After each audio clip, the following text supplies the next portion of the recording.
तो हेलो कैसे, आज मैं एक्सप्लेनेशन करने वाला हूँ the return of sect leader. और मेरा रिक्वेस्ट है आपसे, आप लोग इस वीडियो को लास्ट तक जरूर देखें। तो एपिसोड के स्टार्ट में हम लोग दो सेक्टों को देखते हैं जो कि आपस में लड़ रहा था। इनमें से व्हाइट वाला होली सेक्ट और ब्लैक वाला डिमोनिक सेक्ट है। और होली सेक्ट आज डिमोनिक सेक्ट के लीडर को मारने के लिए आए थे। वहाँ पर एक आदमी कहता है कि चाहे आज हम लोग मरी क्यों ना जाए, फिर भी हम लोग अपने सेक्ट का रक्षा जरूर करेंगे। लेकिन हम देखते हैं होली सेक्ट के लोग उस आदमी के सीने में अपनी तलवार घुसा देते हैं और बार बार अपना शॉट उसके सीने में घुसाते रहता है, जिसे देख के वो आदमी अपने साथियों को भाग जाने के लिए कहता है और वो अकेले ही उन सभी से लड़ने लगता है। लेकिन घायल होने के कारण वो ज्यादा देर तक टिक नहीं पाता और होली सेक्ट के लोग उसे मार के नीचे गिरा देते हैं। लेकिन वो आदमी फिर भी हार नहीं मानता और जैसे तैसे करके खड़ा हो जाता है और कहता है कि यहाँ पर सब कुछ मरता है, आज तुम लोगों को भी मरना होगा। और वो वहाँ पर बहुत ही जोर से चिल्लाता है और कहता है कि मैं आज कसम खाता हूँ, आज मैं होली सेक्ट के सभी लोगों को खत्म कर दूंगा।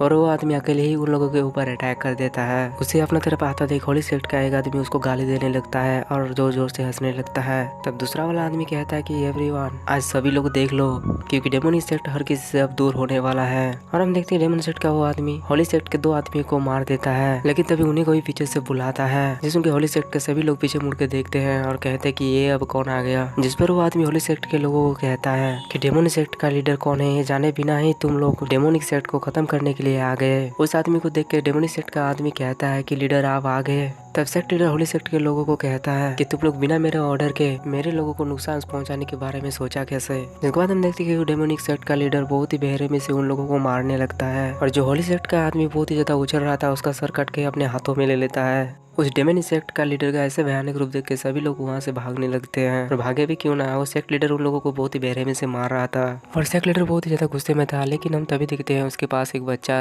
होता है और वो वहाँ पर रोने लगता है। उसकी आवाज सुनकर सेक्ट लीडर वहाँ पर शांत हो जाता है और उसे चुप कराने लगता है। वो कहता है कि अरे मेरे मुन्ना रो नहीं। वो उसे चुप करा ही रहता, तभी उसके पीछे एक आदमी आता है और उसके आने की खबर सेक्ट लीडर को भी हो जाता है और वो कहता है किंग वन, क्या तुम भी मुझे मारने के लिए आए हो। जिस पर किंग वन सेक्ट लीडर को कहता है कि मेरे साथ चलो। तब वो सेक्ट लीडर हंसते हुए किंग वन को कहता है तो फिर क्या तुम मुझे बचाने के बारे में सोच रहे हो। फिर वो उसे सॉरी कहता है और कहता है कि मैं इस टाइम बहुत ही ज्यादा थक चुका हूँ। और वो धीरे धीरे करके माउंटेन की चोटी के पास आ जाता है और कहता है कि वास्तविकता का भविष्यवाणी हमेशा सही होता है और भविष्यवाणी हो चुका है कि आज ही मैं मरूंगा। जिस सुनकर किंग वन समझ जाता है कि ये अभी मरने वाला है और वो उसके पास भाग कर जाता है। लेकिन वो उस तक पहुंच पाता उससे पहले ही वो नीचे कूद जाता है। और फ्रेंड, इसके बच्चे के बारे में मुझसे कोई भी सवाल मत पूछना, क्योंकि मैं भी नहीं जानता कि इसका बच्चा कहाँ पर है। फिर हम उसी को देखते हैं जो कि कहता है कि मैंने अपनी किस्मत को एक्सेप्ट कर लिया है। फिर हमें एक आवाज बताता है दाकुई में डोरिंग के दौरान फ्रेंड ने कई सालों तक दरवाजे को नहीं लगाया और राजनीति सोल्यूशन दूर हो चुका था और राष्ट्र एक अनिश्चिति में था।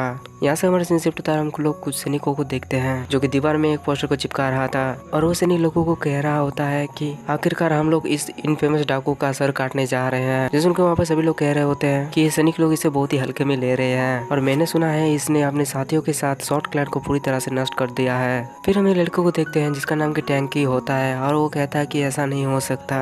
यह सब शिफ्ट होता है, हम देखते हैं कि टैंक उसी जेल में आ गया होता है जहाँ पर उस कैदी को रखा गया था और इस आदमी के नाम वॉरियर वांग होता है। तब टैंक वॉरियर वांग को कहता है कि किसी ने नहीं सोचा था कि आप यहाँ पर आएंगे। जिस पर वांग कहता है कि भाई इसका कोई जरूरत नहीं है, जियांगू के एक वॉरियर के रूप में मैं जो लोगों का खून बहाता हूँ, हम लोग पहले से जानते थे कि एक ना एक दिन ये दिन जरूर आएगा जब हम लोग इस दुनिया को छोड़ के चले जाएंगे। तब टैंक कहता है लेकिन आपके जाने के बाद मैं क्या करूंगा और मुझे क्या करना चाहिए, क्योंकि मैंने जियांगू सीरीज सिर्फ आपके लिए लिखी थी। फिर वो अपने पास एक किताब को निकालते हुए देते हुए कहता है ये किताब जियांगू के 4 सुंदरियों के खिलाफ वॉरियर वांगलॉक के एकल के बारे में है। एक किताब प्लेबॉय शॉर्टमैन की मुक्त शॉट से अलग होने के बारे में है। आखिरी किताब फॉरबिडन अंतिम लड़ाई का शिखर युद्ध में वॉरियर वांग ने शाही हराम पर कब्जा कर लिया। वॉरियर वांग जैसे ही उस बुक को खोलता है वो बहुत ही ज्यादा शर्माने लगता है। उस बुक में क्या लिखा हुआ था आप लोग तो समझ ही चुके होंगे।